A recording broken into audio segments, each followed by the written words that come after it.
Welcome to the Spider-Man 94 bonus episode of Cyclops is Waiting for Me, an X-Men the Animated Series weekly recap podcast. I'm Rod.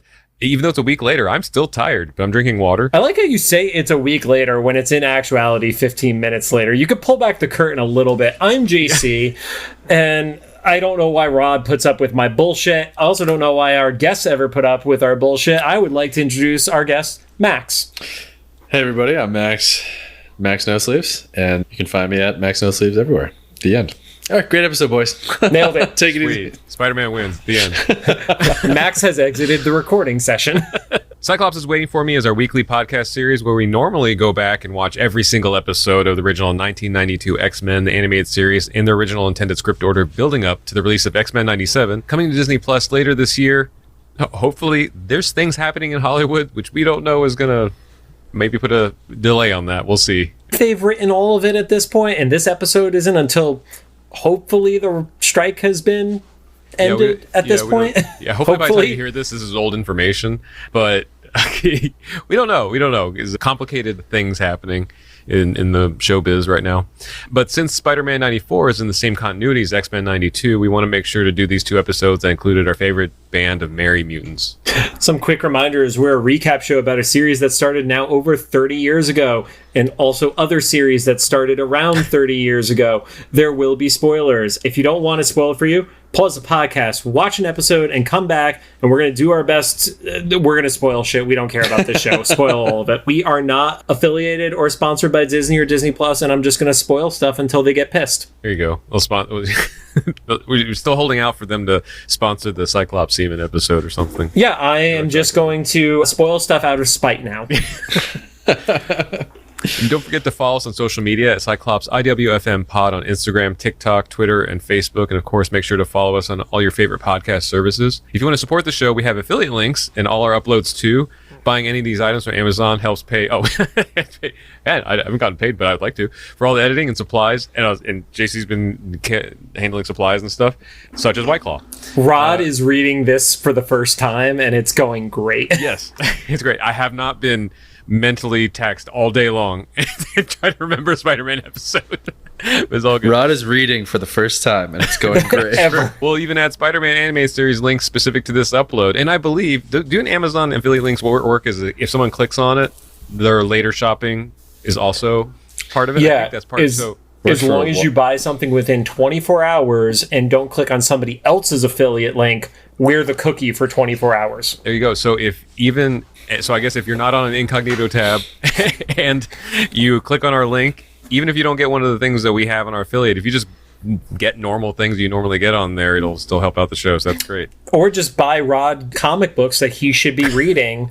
Because Lord knows he hasn't read it yet. I will guarantee you, whatever the issue is, Rod has not read it yet. Yeah, except for the Mortal Kombat series, which I already forgot, so you can still get them for me. And finally, we record these episodes in batches right now, so if we're reacting to any news that we mentioned before about the upcoming series or anything related, we'll be a few weeks behind. So like I said, hopefully, for the sake of writers and everybody in Hollywood, the news we had about the strike and everything is like long over and they worked it out, but we'll see.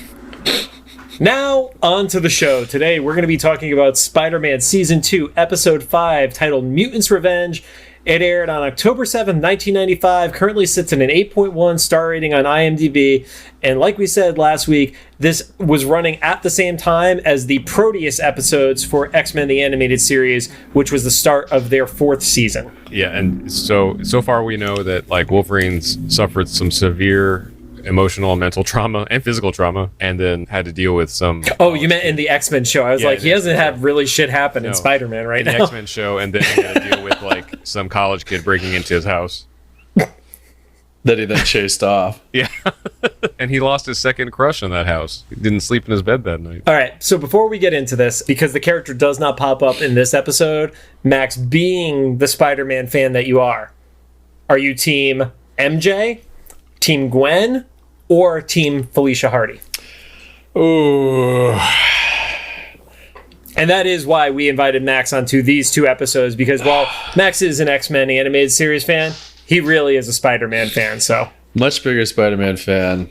I think it's a great question. I think I go through different phases of my life. And also, I feel like they've like Spider-Man. they've been cherry picked a little bit, you know, like Mary Jane used to be the fun party girl, and then after a while she was like a downer, and on the show she's like such a damsel, it's kind of a bummer, you know what I mean? Right. And then Felicia was kind of a scumbag, and then on the show she's like really nice, a heart of gold, and blah blah blah. And so I love Gwen. Obviously I like you know, your first love. I think you can't get away from that, but I think however you want to put it, it's Black Cat for sure, 100%. Every single time. You can't get away from that. I would have said Team MJ all the way. Like, we're all roughly the same age, and by the time I started reading comics, Gwen was already dead, so I obviously had no affinity to her. Yeah. But there was the recent story in the comics where Felicia knew that she had somehow forgotten Peter's secret identity. And it was one of the best written issues I had read of Spider-Man in the longest time, where it's her confessing, like, it just bothers her that she doesn't know anymore. And that's when they've like kind of rekindled their relationship a little bit. And it was like, oh fuck, she's now beating Mary Jane for me. I know. She was awesome. And she had some weird stuff too with her powers. Like I know in the animated series, they would literally have her like transformed. You remember that? Mm-hmm. It was super weird. And she got powers on the animated series because her dad was a part of the super soldier stuff. There was lots of weird stuff on there. Like, does she have luck powers? Is she just a cat burglar?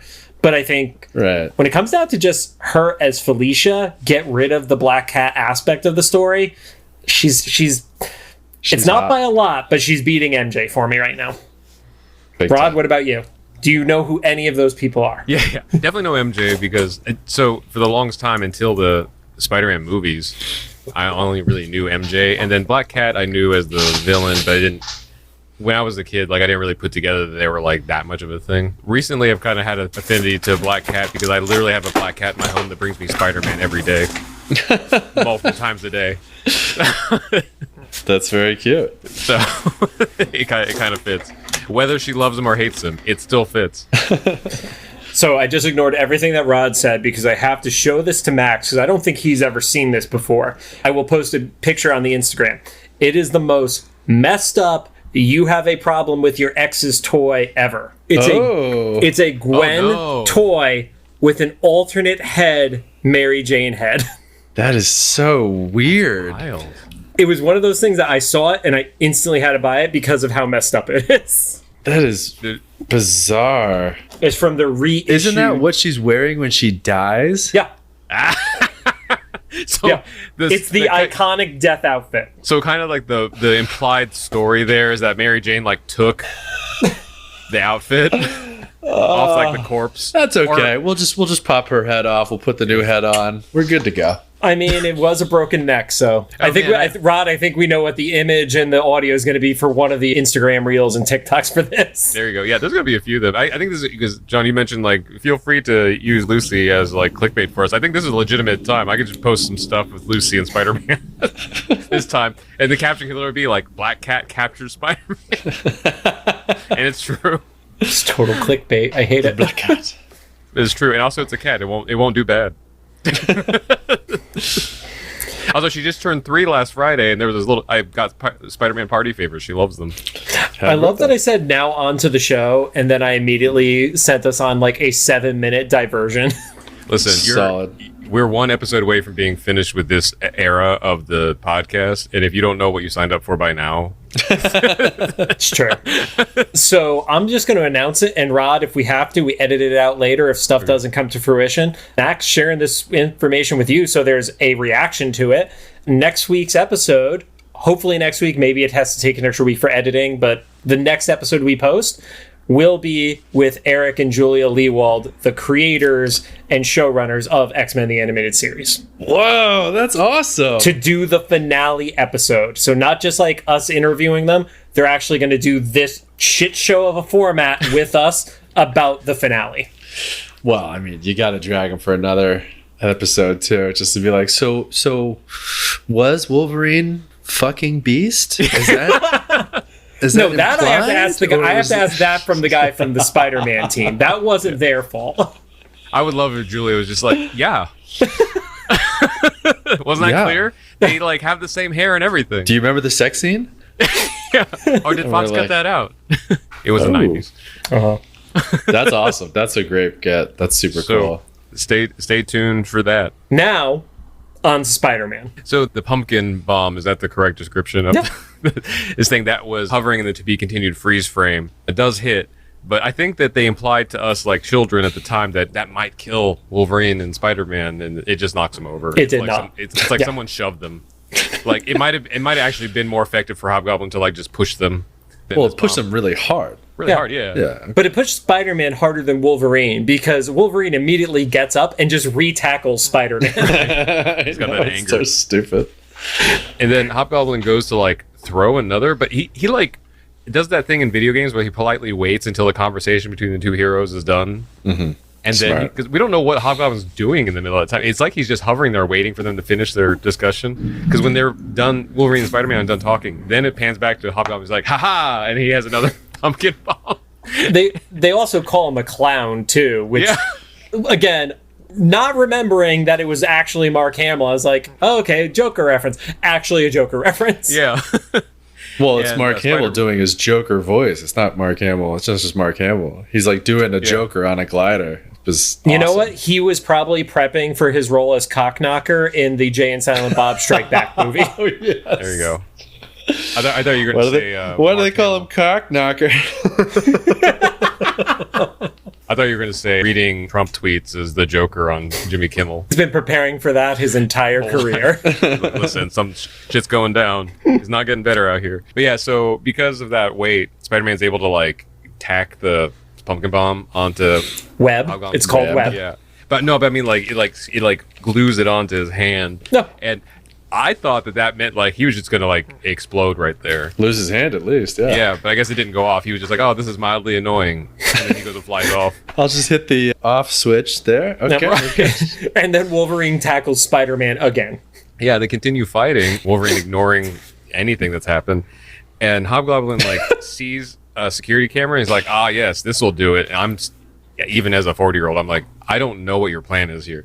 And so he like takes the bomb hand and like knocks the camera off, and it sets off alarms. I guess he just knows his facility well enough to know that's going to set off a bunch of alarms and get Landon's attention.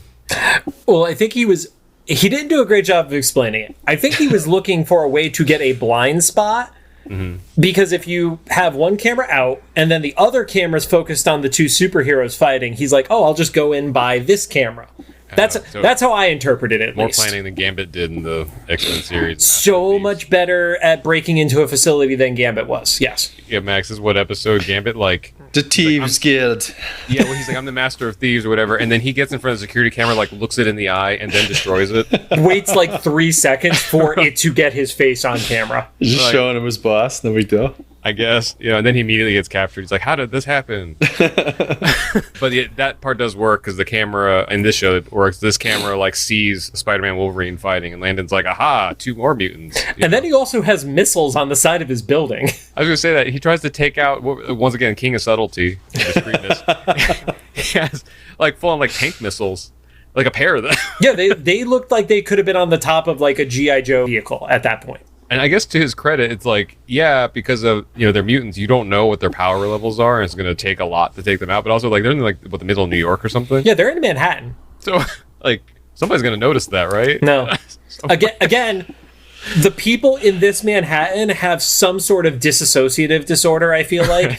Because when your island is getting flooded by, like, Namor, like, there's constantly, like, symbiote attacks and shit like that. Limbo just emerges out of Central Park, and you still decide, no, this is worth $7,000 a month rent. You have a problem, not the city. For like 100 square foot apartment. Exactly. And then some poor guy's like, I gotta move. Right. But his wife won't let him.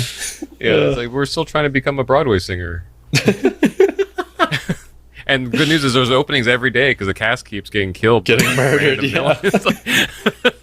So you just never know. They're playing their odds. Oh, it's just like the real life Spider-Man Broadway show. Yeah, there you go. Jesus. Die or end up in Wicked, either way. Spider-Man and Wolverine do figure out their misunderstanding, but that ends up letting Hobgoblin get away. So in that reconciliation, Wolverine like recruits Spider-Man, and he's like, all right, cool, well, you're gonna help me, or then he just straight up told him he's gonna stab him. Because I feel like there's a lot of dancing around the bush in like these episodes where it's like, oh, I'll really, I'll punch you real hard, or put, or call you a name. This one's like, look at this, through you. That's kind of it. One thing you did skip over that I do just have to point out, in that time where the Hobgoblin is like, oh, we're going to have this distraction. And yes, I realize I didn't say Hobgoblin's name right. Don't bother editing that out. But he literally just pulls the sticky like bomb off his hand and just puts it into his bag with the web still on it. Might come in handy next time. Or he's going to pull out the mega bomb that's all his pumpkin bombs stuck together. There you go. It's coming soon from Toy Biz Co. whatever it's called. That's it. Yeah, that's his thing. The next like collectible thing. It assembles into like the Hobgoblin Zord. It's just all pumpkins. Anyway, we cut back to the lab that Beast is trapped in, and he kind of he confronts the racist assistant. What was her name? Genevieve. And she's not full on racist, okay? She's like Chappelle's like Black Klansman character, like spoiler again. But in his talking to her, he has a flashback about him trying to cure himself, and this would, if it did happen, this is probably where we saw like him making it worse for himself. Yeah, it's when he was a skin. And she's super like defensive about like how it's to help mutants like not suffer, because if they don't exist, they can't suffer. Which, ooh. So morally wrong, scientifically correct, I guess, but not how you want to approach that. Yeah, they're very Thanos, like MCU Thanos kind of like thinking. Yeah, people can't starve to death if they're not there to starve. But then Beast says something that I say way too much in real life. Methinks does protest too much. You say that in real life a lot? Oh my god. Well, not because I want to, but nerd. Okay, we'll put it this way. Also, I've known you for almost a decade. I have never heard you say that shit once. That's good though, because if you hear me say it out loud, it means you did something that you fucked up. Okay. So like like there's a person that I think all of us know, but I'm not going to put it on blast here because it doesn't matter, and they may have moved on. No. But at the time, Rod is subtweeting. we were on like I think a live stream or something semi-public at least, like if it wasn't that, and I cracked a dumb joke because we were like drunk or tired or both or whatever, and I was like, oh, you know what they say about definitely fucking high, probably high, yeah.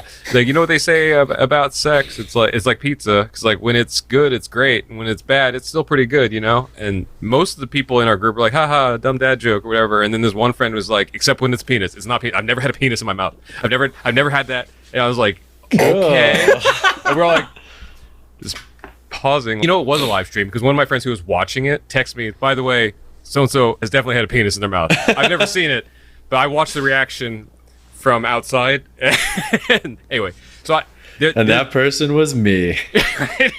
Sorry, Max, I'm saying intervention. Anyway, no, but like this is why Max doesn't go on to stream or live streams anymore. It's got to be edited. Makes sense now. So anyway, so Beast says that, and I was like, I relate, because I feel like there's people who argue too much about something that no one made a deal out of.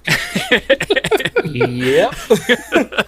And so obviously Beast is suspicious that she's probably a mutant. Then, you know, right about then Wolverine busts in through the ceiling in another part of the facility because he's like, we're the X-Men. I'm going to show Spider-Man how we do. How we bust. Yeah. He's like, see, this is how you bust a ceiling without ruining the structural integrity of the building. Also, low-key carpenter. Yeah. And it's part of the Danger Room training. They have to keep rebuilding the mansion all those fucking times, so he's gotten good at it. That's what the podcast name should be, like Rebuilding the X-Mansion. Well, we're a little late to that, Rod. Next time. We'll get him next time. And they take out the 70 guards. fucking episodes later, and now he says it. And they take out the guards there, and then they're basically on a little mission to get to like the main room, you know. And this facility is probably constructed by the same people who did like the X-Mansion and Scooby-Doo's hallways, you know. Yeah. Like, there's no like actual geography to it. They're just running until they need to be there. And Hobgoblin is in another part of the building, which we don't know where it is. And there's a giant computer. To their credit, it's a big computer instead of like a small one. But it has zero security, not even a screensaver on it. Yep, and a single drive slot. Well, it was a CD-ROM, remember? Yeah. And the computer actually confirms all mutant genetic data in the entire world that ever existed, that will ever exist, is on a CD-ROM now. It was Cortana. That was literally early Cortana. There you go. Oh, the Halo Cortana. Sorry, I don't because I don't play Halo. What Cortana were you thinking? Microsoft. That's the Halo Cortana. Yeah. No, I know, but like, so you know the game like Where's Rod Seen This? You're gonna hate this because I already do. I can tell you that. That I watched the show. I already do. But my brother really loved the show, so he sent me his Paramount or whatever show, the network was on login, and was like, watch the show. And now they're not going to sponsor us because you're sharing logins. Yeah. I think they're just grateful people are watching Paramount Plus. Now they're definitely not going to sponsor us. Yo, okay, so also not going to put this person on blast because I want them to get another season. But a mutual friend of all of ours has the show on Paramount Plus, and they had their premiere party, and literally, I forget if you guys were at it, but he was like, and since no one here has a Paramount Plus login, we're going to watch the show here. Nope, can definitely say I was not at that event. That was fun. Anyway, not having played Halo growing up, I knew about it, but I didn't play it. I watched the show, and I was like, oh, like the voice from Microsoft. And then I put it together. I was like, now it makes sense that it existed there first. You're the only one that goes in that order. Probably. Me and Lucy. Anyway, so Hobgoblin steals this man's entire life work on a single CD-ROM, which was like 750 megs max at that time. Yep. Yeah. Also, he had one of the fancy ones that was encased. Yeah, I originally called it a zip drive before the computer said that it was a CD-ROM. I thought it was a zip disk. And it still might have been a zip disk, and they just got the dialogue wrong. The only saving grace they had is like, to all the kids listening out there that don't know at all. I remember. You wouldn't remember. Most of them don't know that the save icon is that. Yeah, is that there was a very rare version of CD-ROM that had a plastic case around it to make it look like a disc for whatever reason. Very rare. Or whatever. I think it's super rare. Protection. I think it was so it couldn't get scratched. So I guess if there was an application for it, it was probably something like this, where you have like a man's entire life work being on a single disc. Yeah, I guess especially with a guy who has like a bag full of sticky pumpkin bombs, probably needs the protection around it. I did like that he also uploads himself in the same process. Yeah. And it's like the shitty 3D Hobgoblin who's talking trash. Yeah, just taunting him. He's like, I'm going to leave my calling card. And in reality, it was probably like some of the CG animators like, we need one more thing in the show. Yeah, there has to be 2 instances of bad CG. Right. This is going to be one of them. Well, it's like our current day AI. At the time, they were like, cutting edge, man. No one will be able to tell it's animation. Except the hands are fucked up. Max, would you have made that into a toy? I mean, I bet they tried. With your Toy Biz expertise. The show is like run by toys. When you look back on some of these shows, you're like, oh, I get it. They all were. They're just selling toys. Like plot point. The X-Men was not. I think I was reading they were saying that's why they had Hobgoblin. Originally, it was supposed to be Green Goblin. And then they did do a switch. I know that. I don't know if it was because of the toys, but I know they did a switch on it. The switch was because they were like, we already put Hobgoblin into production. You got to do something with Hobgoblin. And they were like, well, that doesn't make a lot. And like, we don't care. Goodbye. Click. And then that's why Hobgoblin. It's why Venom was in season 1, because they knew they were still hot on the tails of like the Todd McFarlane Venom, and Spawn was on its way. So they're like, no, we don't care if this didn't come out until like, he was in his 20s. We're getting Venom in season fucking 1, okay, guys? Right. But yeah, so Wolverine and Spider-Man, they're still fighting guards down the hallway. Yep. They're kind of like forming a little bit of a bromance because they realize they both have these like pent-up anger issues. Team up. That's what it's called. Yes. Yeah, they're teaming up, but they're really complimenting each other and stuff. They're like, yeah, okay, we can do this more. But it's also nice ass. Yeah. Right. It's also that way of like, you're building the camaraderie on it. Like he calls Spider-Man kid, even though he cannot see how old Peter actually is. Peter, obviously, not knowing that Wolverine is like 100 years old at this point, is still calling him old man. So that's like a little bit of an extra twist in the knife there. Well, it's kind of like, I guess, not really a spoiler for Guardians of the Galaxy, but if you want to skip ahead 10 seconds and not have anything by this point, Peter Quill's like, people die like at 50 or something on Earth. The Mantis is like, what's the point of even being born? It's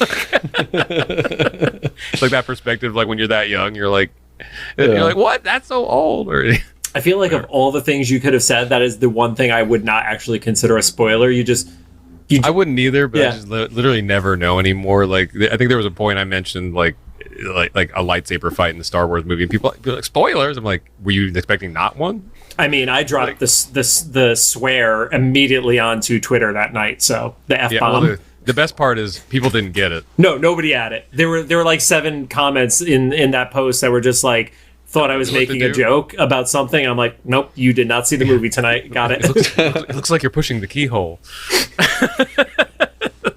One person did get that reference. Back to this. Back to Spider-Man.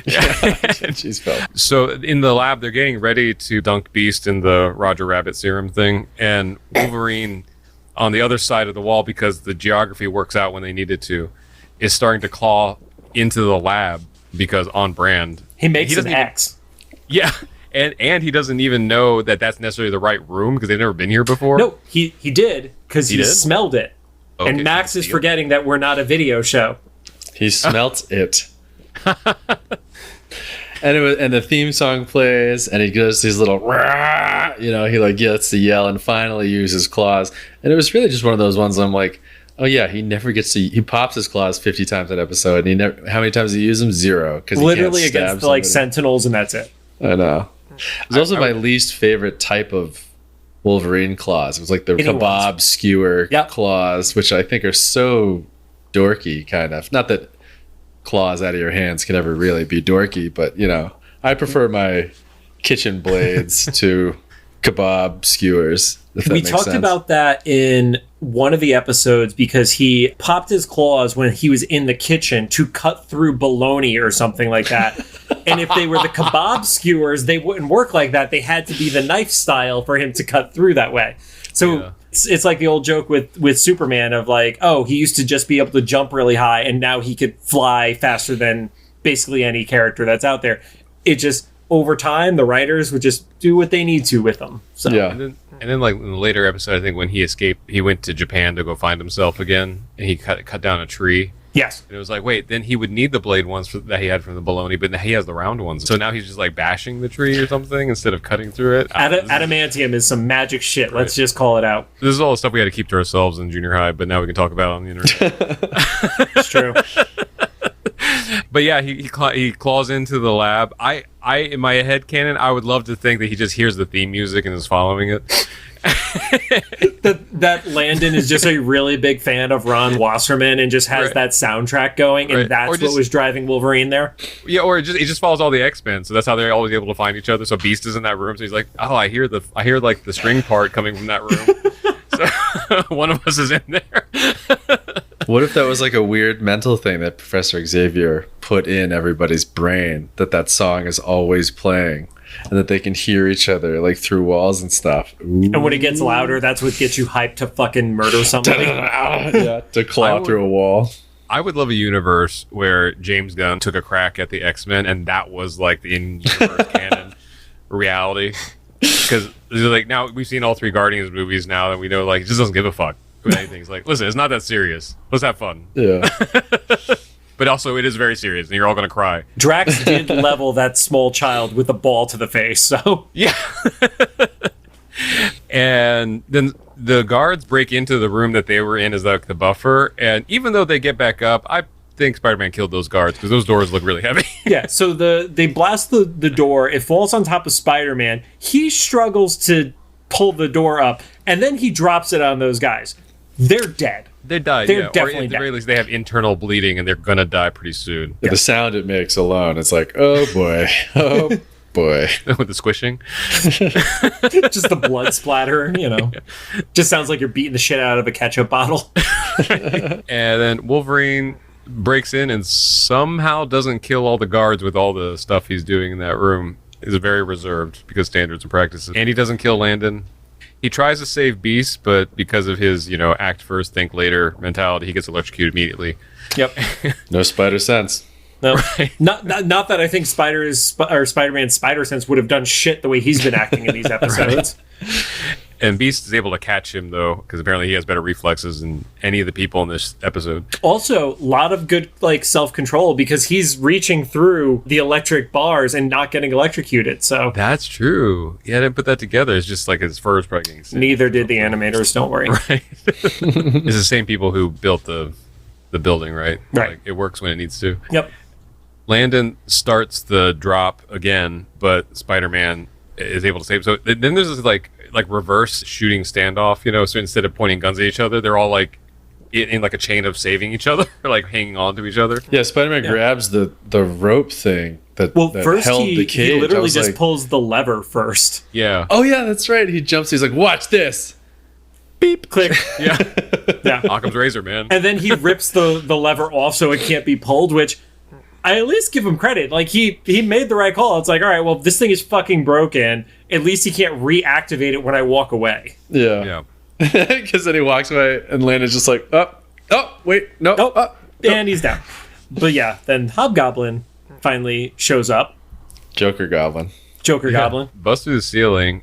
It doesn't completely collapse the building, but it does leave it a lot less structural integrity. Because we see more falling stuff.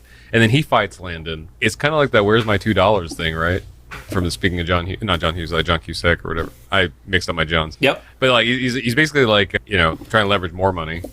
Yeah. Because he's like, I have all your life's work on this one CD-ROM, if you know what that is.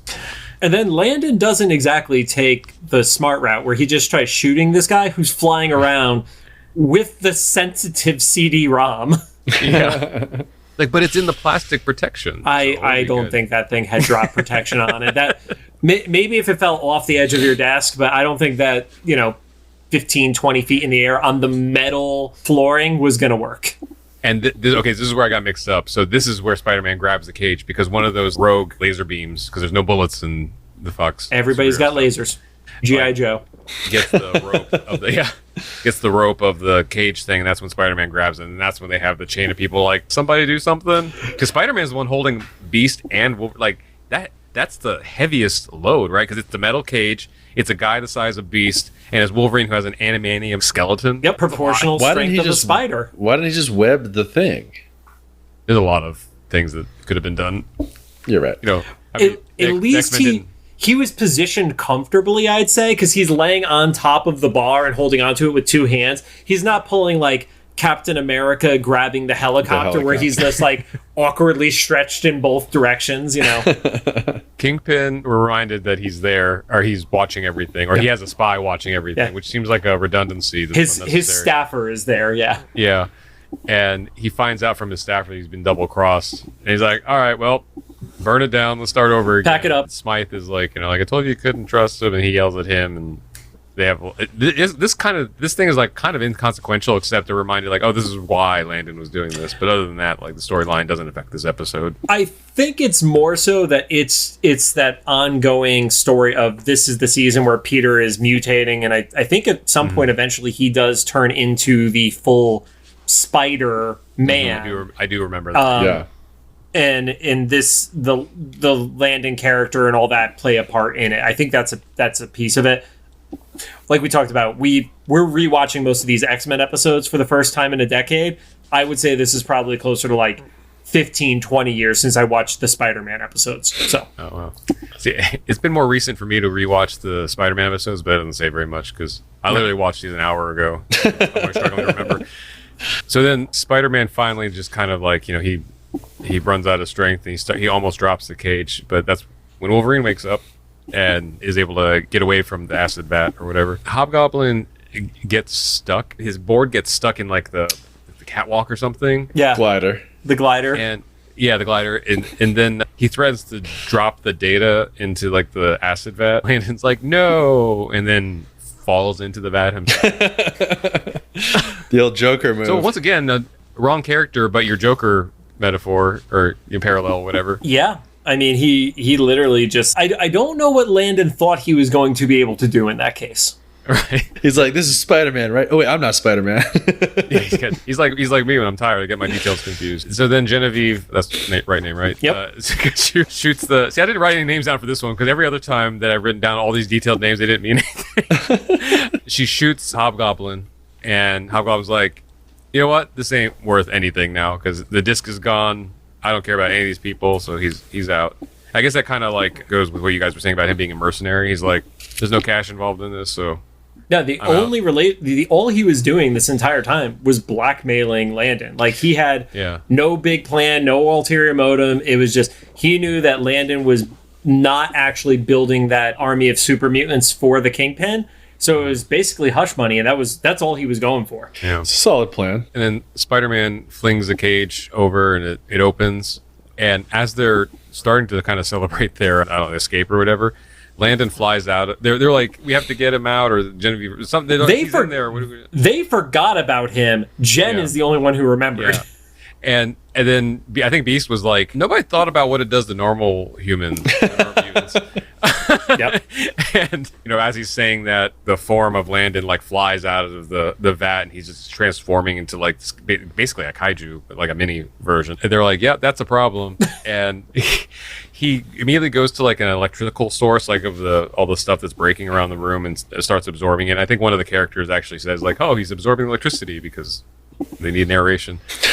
And I'm glad they do the self-narration, because later on he was like, I need to stop the pain, and then he grabs onto some electrical wires, and I was like, is he trying to off himself? And then he like grows, and he leaves the building, and then later on when he's he grabs elsewhere, Jen before he leaves the building. Oh, that's true. Yeah. Later on when they're out in the city, somebody says like, oh, he grows when he gets electricity because it helps him stay together or whatever. I was like, okay, now that makes sense. I hate to say it, but it reminded me a lot of Zack Snyder Doomsday. I can see that. I only watched it once and have blocked a lot of it from my memory. Is that the one that was made of like the soup of what's his face? Zod soup in the ship. Yep. And stuff. They cloned Zod and they made a soup out of him, but he jumped out of the thing and he would like absorb electricity and get bigger, and then he would like sort of walk around grayish. I'm like, did he rip off? Who ripped off who? That's what I want to know. Yes. That's the right answer. Yes. So then Kaiju Landon starts making his way to Manhattan.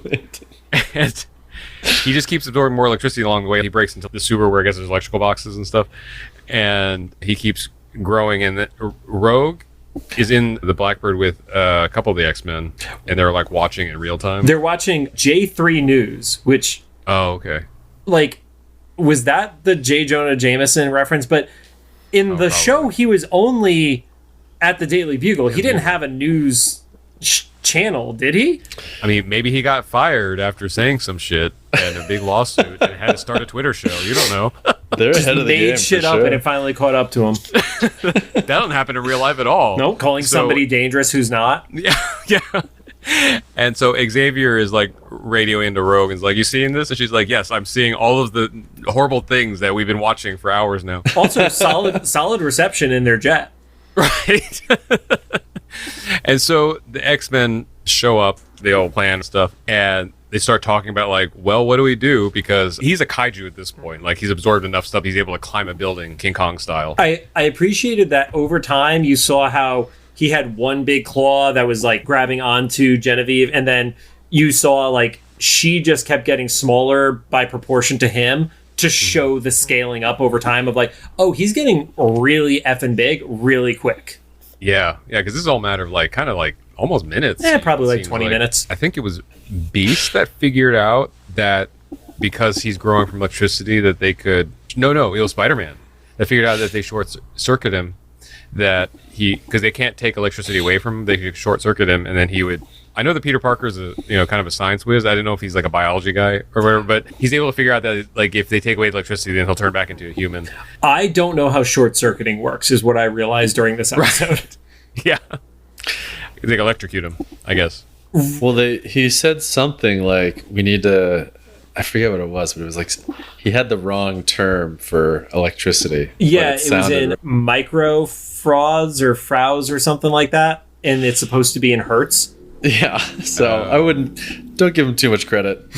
That's funny though, because my next note was Spider-Man says a bunch of science stuff and then Beast gets a boner. Because like Beast is like, oh hey, so you're not just like a muscular spider person, you're also really smart. So now we start the love triangle. Poor Wolverine, yeah. Wolverine, Beast, and Spider-Man. He's like, off it, Bob. He's mine. We're just lucky that Deadpool wasn't a talking character at this point, or it would have been a four-way romance. Right. But I mean, it's on brand for Wolverine. He's only into people that are into other people. Or going to die. Yeah, both. And then all of them are being covered at this point. Like you said, I don't understand how their version of short-circuiting works, because my next note was, the Blackbird does something science. I wasn't quite clear on what happened. So they it's a multi-prong attack. Storm starts electrocuting him, which I don't think that should work. Seems counterintuitive, yeah. Jubilee starts shooting lights at him, which I don't think should work. Gambit's the only one who does something. Also, I feel like Storm would have electrocuted Genevieve. Oh, yeah, for sure. Or like any number of people in the area. But Gambit throws his cards, and it makes Kaiju Landon drop Genevieve, and he catches her. So, and then you remember he like walks her away, and he just sort of gives a wave, like, "All right, guys, we'll see you later. We're gonna hit the bar." Yeah, it was definitely the got it, Gambit. We're gonna get a cocktail. We'll see you guys. We'll see you Monday. I mean, he's been getting cucked by Spider-Man with Rogue this entire 24 hours. So I thought it was funny earlier how Doomsday Landon like whacks Rogue and she gets knocked out, and then Spider-Man saves her, even though she can fly and is invulnerable.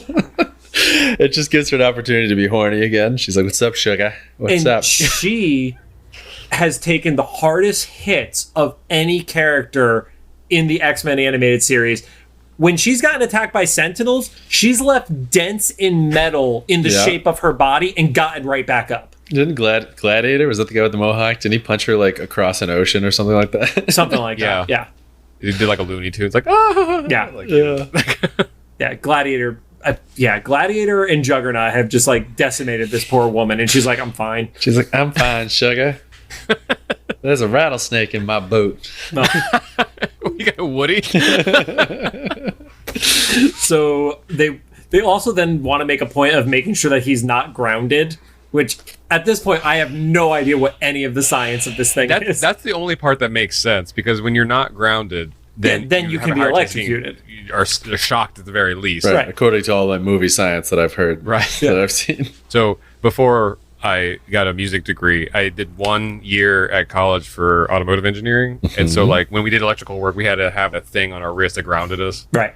Because otherwise you wouldn't unless you were working with high voltage, you wouldn't get shocked, but you could like destroy entire like circuit boards from not being grounded. It's a good power. It's like that reel that's going around on Instagram the past few weeks where it's 2 girls who are failing at jumping a car and they melt the wire that's going between the 2 batteries. Jesus. Oh no.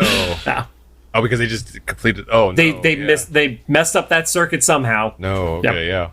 Yeah. And then they're simultaneously hitting it with the waves and then lifting it up, and then it gets too heavy and the Blackbird starts dropping, and that's where you get the reveal that Jen is doing a telekinesis save, which is why Jean isn't seen in this whole time frame, because then it would have been like, well, why isn't Jean doing it? Because we can't have Stranger Girl be stronger than Jean. And also, and Jean has practiced lifting the Blackbird with her mind multiple times. Which you wonder if Beast was like even more resentful at that point, because he was like, you were complaining about being mutant, but you got like one of the sexy powers, you know?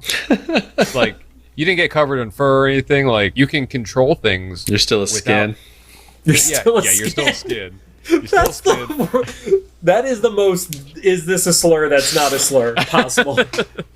Nice skin, you skinny. That's so funny. Maybe this will be the TikTok clip or one of them. Because right out now, of context, that's going to get us in a lot of trouble.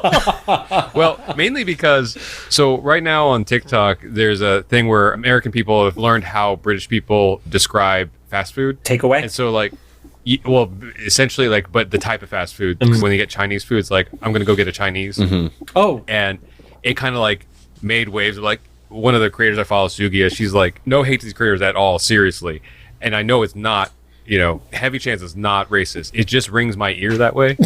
And so you have these like Asian British people getting on TikTok and they're like, so here's the semantics of it all. It's a Chinese takeaway. And takeaway is like saying meal. Mm-hmm. So if they translate to American English, it's like a Chinese meal. But because Brits are lazy, they leave the last words off. So it just ends up being like a real quick like, a Chinese, an Indian, an Italian, and Bridget just knows what we're talking about. So it's like, okay. But anyway, I thought like, this kind of fits that energy of like, oh, she's still a skin. And it all comes back. There it is. There's where my mind like routes things. But then when Landon returns to being human immediately, because their plan worked first try. Yeah, they short-circuited him, however that works. Ambulance did like a drive-by. Did you notice that? Like, it just like, whoop, and then they pick up like Looney Tunes style into the ambulance, and they off, and then we just don't find. But they also do no like first aid on him. They literally just pick up this dude that half his body is like still scarred and mutated, and they just put him right on there with like without any concern of like, oh, is this gonna like, is his skin gonna melt off onto our gurney? His neck broken or anything, you know? Yeah. But he had this weird. He's like 9. He had like 3 or 4 arm tails, right? Yeah, those kept disappear. grabbing people. It was creepy. Not my first choice to be monster kidnapped. So in the comics, he only appeared in the Mutant Agenda story, did not come back for other stuff. I can see why. He wasn't that interesting. He's in the show for a while. I was going to say, he comes back for more episodes of the show, because there's a shot, his actual profile picture on one of the wikis that we used to research, and it's him, like, Max just did the Two-Face motion for him. He does. He's a Two-Face, but he's like lizard Two-Face. Yeah. And he has a claw. His left hand is a literal 3-pronged claw. And all the time later on in the episode, in the series, he's like typing on a keyboard, and I'm always like, "Ooh, that's annoying." Oh God, that would suck. You have to retrain that because his right hand is the same, and his left hand. I mean, they're all like, it's that, you know, cartoon computer where it's just a bunch of gigantic squares that light up different colors every time. You know, it's not a keyboard. But it would still be annoying. Like his left claw hand is tippity tappity. You know, like there's 2 sides. This side is like a boomer trying to email. And this side is a scientist. Yeah. This side's a piano player. Yeah, no. Right. So they have their feel-good moment, and Beast, you know, reveals that he already had his suspicions on Genevieve, obviously. And then he says he's happy that she accepted who she was, and it's like the aw moment. Full House speech. Yeah. And then she gives the explanation that she was with Landon not because of the genocide thing originally. But because of his dick, yeah. Sounds like an abusive relationship. It wasn't because they were a terrible person or racist or homophobic. No. It's because of their CD collection. They were the first people in the neighborhood who had high speed and a burner, okay? That's actually, yeah, like that tracks. Yeah. I hung out at that kid's house a lot too. So B says that they are going to introduce her to Xavier, and then we never hear from Genevieve ever again in any form of media. See, they missed that, and that's how you know, like, the Leewalds weren't involved, because she didn't refuse to join the X-Men. That's true. One thing we did notice is every single person, aside from Jubilee, who is offered a spot on the team or a spot at the mansion, says no. Nobody accepts the offer except for the 13-year-old. Including former X-Men. Iceman, yeah. Bobby won't go back. Archangel won't join. Nobody. Morph. Everybody's like... Morph dies a couple times. Morph comes back like, and realizes it's the worst decision of his life, and he immediately quits again. Well, yeah, because he probably realizes, like, wait, I didn't get any therapy or anything, and they just, like, threw me back in to, like, the front lines. Yep. No. Yeah, he's back for less than a day. He's literally having an alert go off at his welcome back party, and then they're like, oh yeah, go check this out. By the way, it might be Sentinels. It's Sentinels. Like, I didn't even get cake. Yeah, he didn't get the cake. He has to go fight. But the X-Men did stay on brand with leaving Spider-Man with no solution to the problem that he originally presented them with. So my notes were, Cyclops apologizes with all capital letters and a question mark. Yeah. Because that is not Scott in any way. That's clearly Mystique. Jubilee is super cringy. And then Wolverine gives a compliment about teamwork. Oh, yeah, that's one thing here says Wolverine gives the Full House speech in this one, so that was a little weird. But Cyclops apologizes. Yeah. It's like that team didn't watch anything on the X-Men animated show. It's like that team hasn't heard any episodes of this podcast. Yeah. Yo, that actually, have you seen the interview that's been circulating recently with Elizabeth Olsen about Multiverse of Madness and WandaVision? No. She said she was reading the script to Multiverse of Madness, and she was asking the writers, or I guess it was Sam Raimi, right? Or whoever. She was like, did you guys watch WandaVision? And they're like, no. Yeah, it wasn't done when they were It hadn't come out yet. Yeah. And so she was like, you're missing some things here. They're like, why, have you read it? Look, he just had to get Bruce Campbell into the movie. He has to get his friends their residual check, okay? Yeah. Well, my favorite thing about Multiverse of Madness is that meme of the Trojan horse, but it's like Sam Raimi dragging the Trojan horse, and then the people in the gates are like the general public, and then inside the horse it says Evil Dead. Yeah. Yeah, for sure. And then outside the horse says Doctor Strange Marvel movie or something like that. Basically. The episode wraps up where he sees Mariah Crawford, who I didn't recognize the name, but it was a name from the show, but I don't recognize it from any of the comics, Max. I don't really think I remember it either. Yeah. But there was a lot of there was a lot of people that were like actually this, and that was their version of this, and I don't know. It gets pretty muddled on the show. Yeah. I assumed it was like Spider-Man's version of like the Moira McTaggart or something. Kind of, yeah. Like, except I don't think he tried to bang her.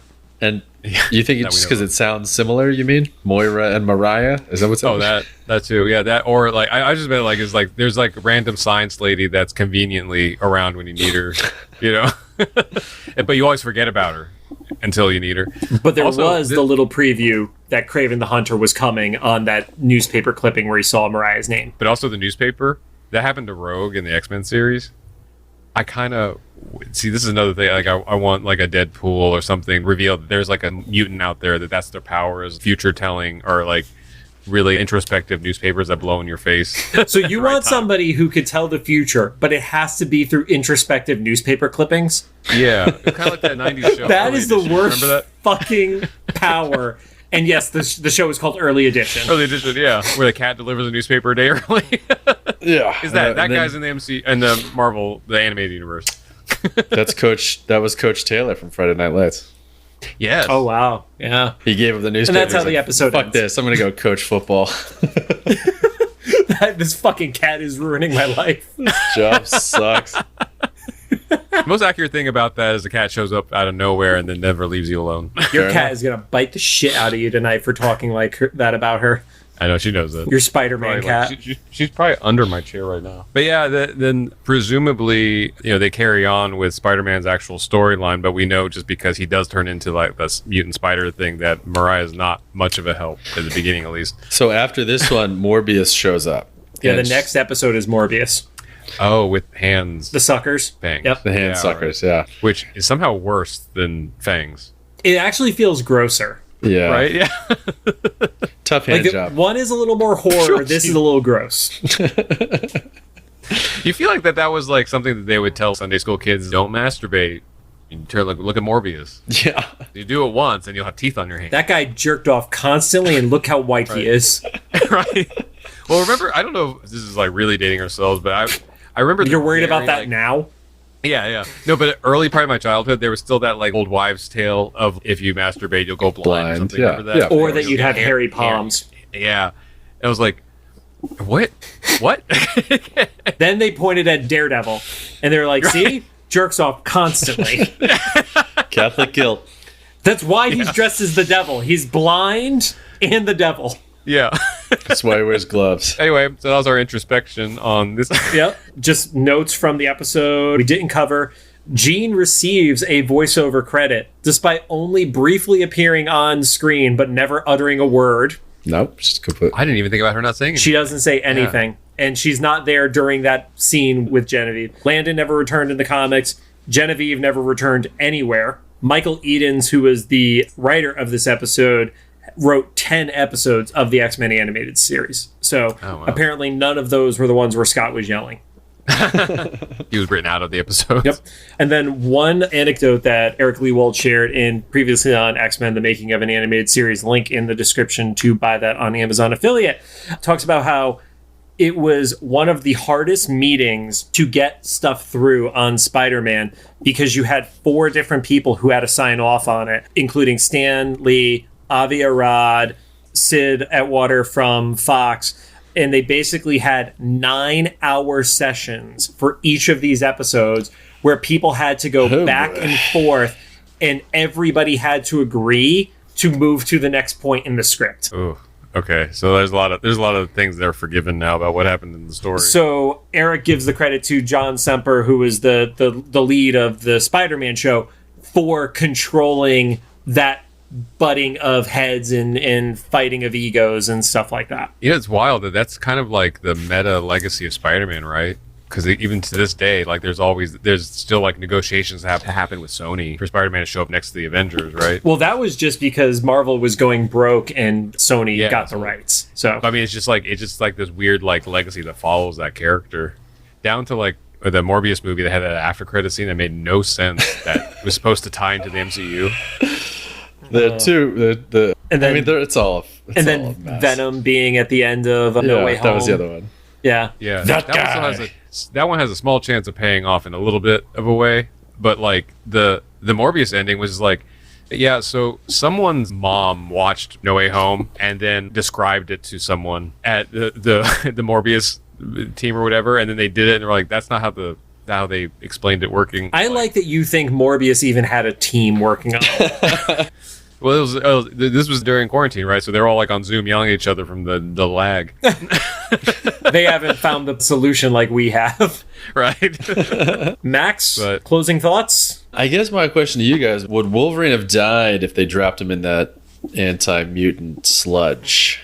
That was actually one of the things that I didn't actually bring up, but it was like, it's never addressed. Would Wolverine have died in it? Because he got through that apocalypse virus, didn't he? Yes, he did. But I guess the main question is, we don't know if it worked, right? Right, because it was never tested on a mutant.